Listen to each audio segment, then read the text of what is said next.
Hello and welcome to The Wire.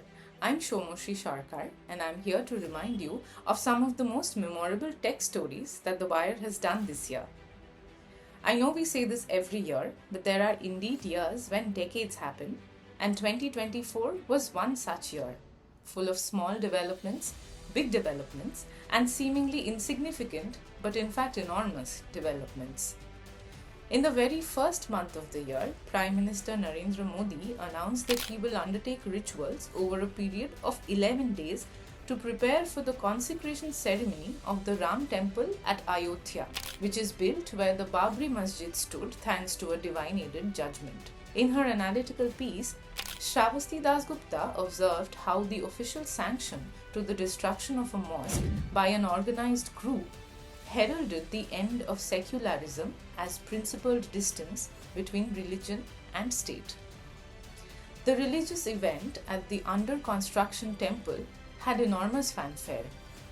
But 6 months later, Modi's party, the Bharatiya Janata Party, lost from the Ayodhya seat in the Lok Sabha polls.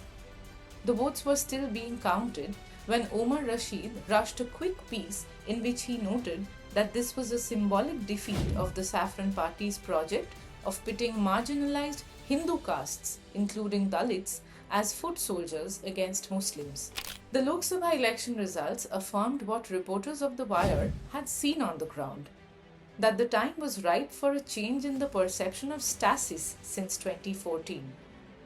The polls gave us not one, not two, but 9.23 things to think about, wrote Seema Chishti. In August, Sangeeta Barua Pisharoti's deeply investigated reports brought under scrutiny the Manipur Chief Minister N. Biren Singh's role in the ongoing ethnic violence in this state.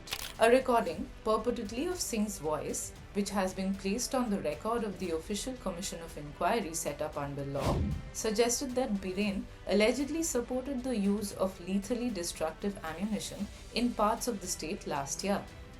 It also suggested that he reportedly got banned militant groups to join together and allegedly asked for proof that two Kuki women who were seen on video being paraded naked were indeed raped.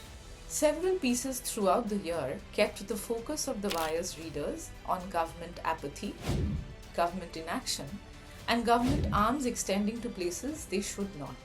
Athira Perincheri's piece in September on what happened to the first batch of African cheetahs that were brought and released in Madhya Pradesh's Kuno National Park is a stark reminder of why it is necessary to record how ambitious projects are progressing, as is Pawan Korada's deep dive into how government policies surrounding green energy have favored the Adani Group. Not everything that the government claims as a success is one.